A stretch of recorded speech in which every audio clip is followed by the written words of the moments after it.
उत्तर समझ लें। ये कह रहे हैं कि मेरे गुरु संत रामपाल जी महाराज ही 13वां पंथ सही है, बाकी सब नकली हैं, 12 पंथ हैं। पहले तो आपको यही नहीं पता कि 12वां पंथ है कौन सा। 12वां पंथ गरीबदास जी का पंथ है। तो आप कहना चाह रहे हो कि गरीबदास जी का पंथ नकली पंथ है, और गरीबदास जी जो रामदेवानंद जी हुए हैं वो भी नकली हैं, क्योंकि गरीबदास जी का पंथ ही नकली है, काल का पंथ है। अब काल का पंथ है तो उसमें से जो निकले हैं रामपाल जी महाराज, तो फिर रामदेवानंद जी के शिष्य रामपाल जी महाराज भी नकली हुए, क्योंकि उसी में से निकले हैं। अब आप लोग कहते हैं कि रामपाल जी महाराज को सन 1997 में परमात्मा मिले। अब अच्छी तरह सुन लेना, बार बार नहीं सुनाया जाएगा, ये आपको अच्छी तरह समझ लेना। रामपाल जी महाराज कहते हैं कि मुझे 10 का नोट दिया परमात्मा ने 1997 में। तो मुझे आप ये बता दें कि रामपाल जी महाराज को जो परमात्मा मिले वो किस रूप में मिले। क्या वो उनके गुरु के रूप में मिले, यानी रामदेवानंद जी महाराज के रूप में मिले, या वो परमात्मा अपने असली कबीर स्वरूप में मिले, जो कबीर साहब का जो आप फोटो देखते हो वैसे मिले, वो रामपाल जी महाराज के रूप में उनको खुद मिले। क्योंकि आपको ये बताया गया है कि परमात्मा रामपाल जी महाराज के रूप में आएंगे, मिलेंगे आपको गुरु के रूप में। तो मुझे ये बता दो कि जब आपके गुरु जी को मिले तो किस रूप में मिले। जिंदा बाबा के रूप में आपने लिखा कि जिंदा बाबा के रूप में मिले, तो जिंदा बाबा का रूप आपको नहीं मिल सकता। जब आपके गुरु ने उस रूप को पहचान लिया कि हाँ ये जिंदा बाबा हैं और ये मेरे गुरु जी से भी मैच नहीं कर रहे हैं, समझ लो मेरी बात। अगर रामपाल जी महाराज को उनके गुरु रामानंद जी के रूप में मिलते तो रामपाल जी महाराज 1 मिनट में पहचान जाते कि हाँ ये परमात्मा है, मेरे गुरु हैं। लेकिन जिंदा बाबा के रूप में मिले, इसलिए उनका रूप हो गया तीसरा। पहला रूप गुरु रूप रामदेवानंद जी का, वो नहीं मिला। दूसरा रूप रामपाल जी महाराज का खुद, वो भी नहीं आया। तीसरा रूप जो परमात्मा का अपना रूप है, वो भी नहीं आया। अब ये आगे चौथा रूप, जिंदा बाबा का रूप। क्योंकि जिंदा बाबा का रूप थोड़ा अलग होता है, आपको भी पता है। यानी अब टोटल 4 रूप हो गए। एक स्वामी रामदेवानंद जी महाराज का, एक रामपाल जी महाराज का, एक परमात्मा का अपना, और एक हो गया जिंदा बाबा का। अब आपको अब आपको बताया गया है कि गुरु रूप में मिलेंगे। जब रामपाल जी महाराज जी को गुरु रूप में नहीं मिले, वो जिंदा बाबा के रूप में मिले, तो फिर आपको गुरु रूप में क्यों मिलेंगे? क्या पता आपको भी जिंदा रूप में मिल जाए।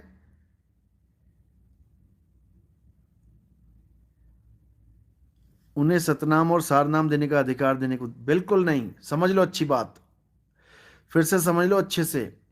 जो रामपाल जी महाराज सतनाम देते हैं, जिसको कहते हैं ओम सोहंग, वो सतनाम है ही नहीं। आप कबीर सागर पढ़िए।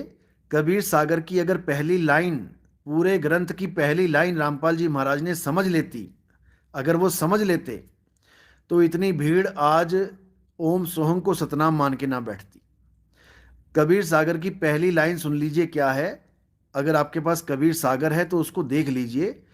कबीर सागर में लिखा है, सत्य नाम है सार, बूझो संत विवेक करी, उतरो भवजल पार, सतगुरु का उपदेश यही। समझे? सत्य नाम है सार, यानी जो तुम्हारा सतनाम है वही सार शब्द है, ये अलग अलग नहीं है। अरे भाई, जो मैं समझा रहा हूं वो समझ लो। कबीर जी कहते हैं ओम सोहम मंत्र दो ही, हमें पता कि ओम सोहम क्या है, चिंता मत करो, वो भी समझा देंगे। आप मुझे 9256111007 पे मैसेज करें, आपको ओम सोहम का खुलासा करवा देते हैं कि क्या है ओम सोहम। ओहम काया मर मर जाए, सोहंग फिर गोता खाए, गरीबदास जी की वाणी है ये। अभी आपको नहीं समझ में आएगा ये ओम सोहंग क्या है, ओम तत् सत असत्य क्या है, क्योंकि अभी आपको ओम तत् सत्य तक का ही ज्ञान दिया गया है। ओम तत् सत्य असत्य ये गीता का ज्ञान है। ये भेदी गुरु खोलता है। ये भेदी गुरु ना हो ना, मंत्र जाप वाला गुरु हो, जपी तपी हो, वो नहीं खोल पाते इसको। वो इसको जपाने में लग जाते हैं, जबकि कोड है, ये भेद है। इसको खोला जाता है। फिर समझ लो नंबर मेरा 9256111007। इस नंबर पे आप व्हाट्सएप कर दें, मुझे अपना नाम लिख के भेज दें। क्या नाम है? संत@प्यारे, यही लिख के भेज दें आप केवल। मैं आपको वो अनमोल सत्संग दे दूंगा, आप उसको सुने और आपका कल्याण हो जाएगा। अब समझ लो कबीर साहब क्या कह रहे हैं। गीता अध्याय 15 के 16-17 में, बिल्कुल सही बात है। अब समझ लो अच्छे से। जो आप कह, देखो आप सवाल पे सवाल दाग रहे हो, उससे कोई नहीं है, जवाब तो मैं दे दूंगा, लेकिन खिचड़ी बन जाएगी आपके दिमाग में। गीता के अध्याय 15 में जो 16-17 में है, 3 प्रकार के पुरुष, वो भी समझ लो क्या है। क्षर पुरुष क्या है, अक्षर पुरुष क्या है, और उत्तम पुरुष क्या है, क्योंकि ये बताने वाला आपको बार बार नहीं मिलेगा। अब आप गीता के अध्याय जो आपने बताया है उसको देखो। उसमें क्या लिखा है कि हे अर्जुन, सब जीवों का ये शरीर यानी ये पंच भौतिक काया, ये शर है यानी नाशवान है, और इसमें रहने वाला जीव अविनाशी है यानी अक्षर है। जो आपको समझाया गया ना कि 21 ब्रह्मांड का मालिक क्षर पुरुष है और 7 संख ब्रह्मांड का मालिक अक्षर पुरुष है, ये वो नहीं है गीता में जो बताया जा रहा है। यहां पर गीता में शरीर और जीव की बात की जा रही है। शरीर नाशवान है यानी क्षर पुरुष नाशवान है, और तुम्हारा जो जीव है वो अविनाशी है, जिसको जीवात्मा कहते हैं। इसी को बोला है ईश्वर अंश जीव अविनाशी। समझे? तो अविनाशी जीव नाश में रहता है, इसलिए ये ओम सोहंग है। ये काया और जीव ही ओम सोहम है, ये मंत्र नहीं है। अच्छी तरह समझ लो। ओहम काया मर मर जाए, सोहंग फिर गोता खाए। यानी ये काया जब जब मर जाती है, खत्म हो जाती है, ये जीव को अपना घर नहीं मिलता, कहाँ जाए? दोबारा फिर माँ के गर्भ में गोता खाता है, फिर एक शरीर धारण करके आ जाता है। अच्छी तरह समझ लो इसको संत प्यारे पुरुष जी। ये दोबारा नहीं बताएगा कोई आपको। मंत्र जपाने वाले बहुत मिल जाएंगे, और आपके सारे मंत्र मुझसे सुन लो क्या क्या हैं। सार नाम से लेके सार शब्द तक सुना देते हैं आपको। जो आप फॉर्म भर भर के अब 4 बार में दीक्षा देने लग गए ना आपके गुरुजी। पहले 3 बार करते थे। यानी प्रथम दीक्षा, पहला मंत्र ओम कलियम हरियम शरियम सोहम सत्यम, ये वाला। उसके बाद सतनाम यानी ओम सोहंग, सांस बाहर छोड़ी तो ओम, सांस अंदर ली तो सोहंग। उसके बाद सारनाम। सारनाम के नाम पे क्या देते हैं? ओम बाहर छोड़ा, सोहंग अंदर लिया, और साथ में सत्य कबीर। तो क्या बन गया? ओम सोहम सत्य कबीर, ओम सोहम सत्य कबीर, ओम सोहम सत्य कबीर। सब नकली माल है ये, जाली माल है ये, 52 अक्षर है। अब सार शब्द के नाम पे क्या देते हैं ये भी समझ लो। ये किसी ने मुझे बताया नहीं है कि तुम कहो कि किसी से पता कर लिया। ये 2010 में खोला था मैंने ये। इनका सार नाम, इनका शब्द 2010 की बात है ये। तो इनका सार शब्द क्या है ये भी समझ लो। इनके सार शब्द में केवल सत्य कबीर में आ का डंडा लगा देना है, हो गया सार शब्द। ओम सोहम सत्य कबीरा, ओम सोहम सत्य कबीरा, ओम सोहम सत्य कबीरा, ओम सोहम सत्य कबीरा। सारी उम्र इसे जपते रहो और गर्भ जून में पढ़ते रहो। काम खत्म, जन्म बर्बाद, मनुष्य चोला खत्म, काल की बाजी में फंस गए, माया के जाल में फंस गए। क्यों? क्योंकि ये सब 52 अक्षर हैं। 52 अक्षर जीव आधारा, आदि अक्षर जीव भ्या से न्यारा। 52 के जंजाल में अरे फंस गया ये संसार। सिमरन 52 का करे, कैसे लागे पार।